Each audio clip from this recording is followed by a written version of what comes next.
Hey guys, Alton here. First off, I want to say thanks for checking out my YouTube channel. Now in today's video, we're going to go ahead and take a look at one of my selected lectures from my 8-hour Introduction to Windows Server 2016 for Beginners course. So let's go ahead and let's get into it.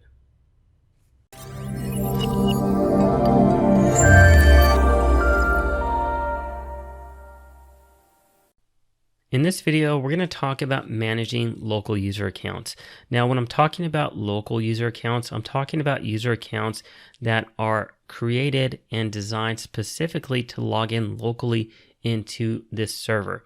Now, the same thing for Windows 10. If we were going to our Windows 10 machine and we were creating accounts on it, or if we're logging into it and we're not connected to a domain, that means we're logging into it locally with our local account.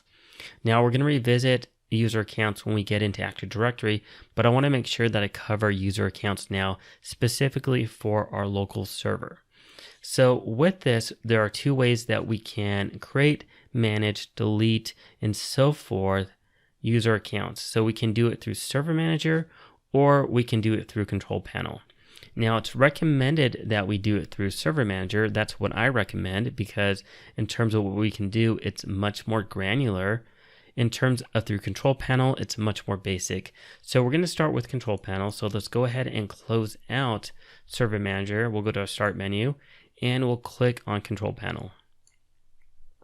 Now within here, we'll click on User Accounts. We'll click on User Accounts again. And then we'll click on Manage Another User Account because we only have one account, our administrative account that we created when we set up this system. So what we're going to do within here is we're going to click Add a User Account and we're going to do test one and we'll just call him J Smith. And I'll go ahead and type in everything and hint will be just be password. We'll click Next. And we will click Finish. Now what you're going to notice is we have our administrator account and we have our J Smith account. Now we can click into here and we can change the account name. Well, in fact, it didn't give us an option to input an account name. So we can say Joe Smith is the name and say change name. We can change the password if we would like. We can change the account type. We can either have it a standard account or an administrator account. And I want you to remember this because if we do it through Server Manager, there are many more options and many more groups that we can add this account to. But if we do it through Control Panel, we only have two options, standard or administrator. And then we can delete the account or we can click here to manage another account. Now we don't need this account, so I'm going to go ahead and delete it right now. And I'm going to say delete files. And this would be, for example, if this was somebody within your environment and they had several different files. This system or this account doesn't have any files, so we're just going to go ahead and say delete everything. So that's the very simple way of managing a user account through Control Panel. Now let's go ahead and let's go back into Server Manager. And within Server Manager, we're going to go to Tools and we're going to go to Computer Management. And once that's open, let me go ahead and close out Server Manager because we don't need that open. Now let's make this full screen and let's bring this over a little bit. And you'll notice that there's an area called Local Users and Groups. We're going to expand that out. And within here, we can manage user accounts. And we can also take a look at the different groups. And so let me go ahead and expand this out as well. Now this is important. So let's take a look at the groups. So our default account that we created, our administrator account, is a member of the administrator group. And the administrators have complete and unrestricted access to the computer/domain. Ignore domain because we don't have a domain set up.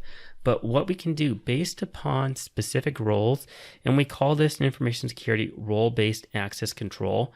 Well, these are different roles. We can assign a user different security groups. So when we created that J Smith account, J Smith was just added to the standard user accounts. And it says here, users are prevented from making accidental or intentional system-wide changes and can run most applications. So it's a fairly restrictive type of an account. Well, let's say that we had somebody, and let's get rid of all this highlighting.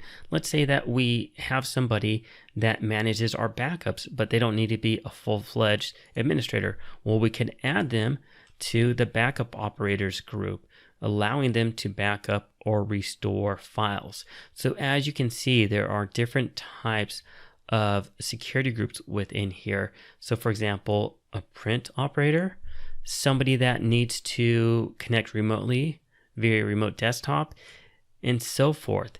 And so I want you to understand that from control panel, we could only select two options, right? A standard user or an administrator.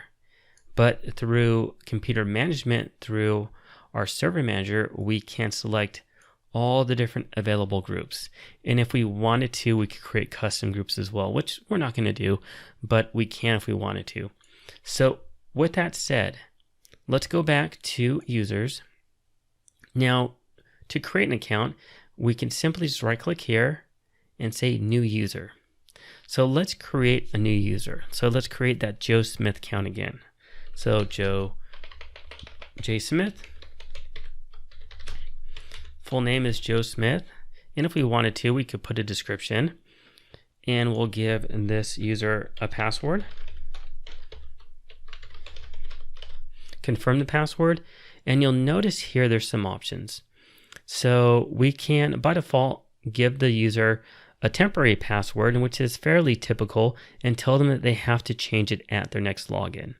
Now, we typically wouldn't want to do this, but if we uncheck that, we could select some other things, saying the user can't change the password, or the password never expires, or we could create an account and say that it's disabled. Now, you would typically want to do this if you are creating an account in advance of somebody coming in. So let's say you're batch processing accounts, but you didn't want to make them active, so you could disable it. And then when the person joins your organization, you can go ahead and just enable it. Now, let's go ahead and let's leave this unchecked because we don't need to have the person change the password since I'm the one that created it and we're in a test environment. But in a production environment, it's best practices to give them a temporary password and have them change it. So we'll say create and we'll close. And there you go. Now Joe Smith is added here, and we can right click and we can go to properties. And within here, we can do all sorts of different things. So we can go to member of, and we can add this user to different groups. So we can click here and we can type in the name of the group, or we can go into the groups and open it up and add the person there. So if you click in advanced, you can do a find now for all the different groups. So if you don't know the name of it, you don't have to type it in. Just go to advanced, click find now. It's going to populate it with everything. So let's say that J. Smith is going to be somebody that's going to be a backup operator. We can go ahead and add this user to that group by selecting it there, hitting OK. And now this person is a member of that group. Just simply hit apply and it has been applied. We can click on the profile and we can assign various different things, a login script, a profile path, and so forth. And we'll get into this stuff later with Active Directory in terms of looking at some of this stuff.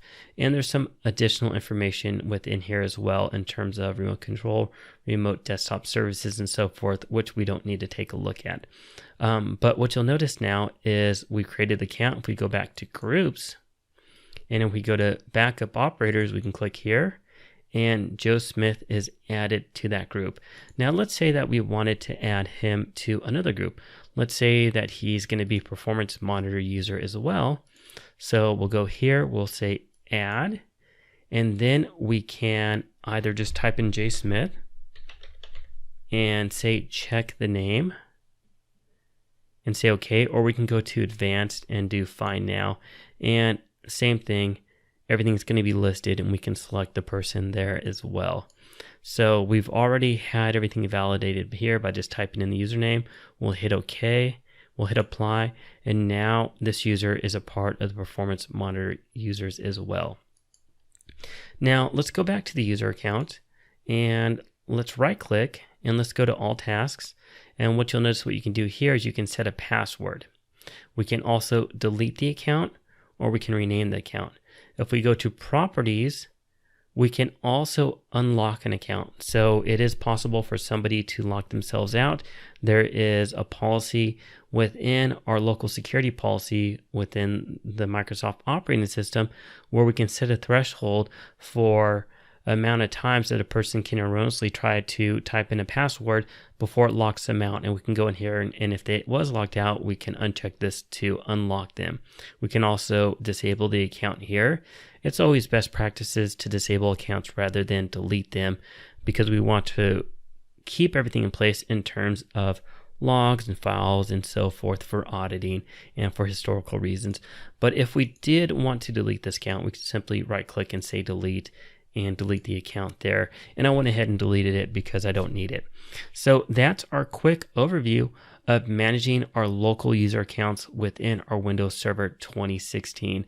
If you have any questions, please let me know. If not, thanks for watching and I'll see you at the next video. Take care.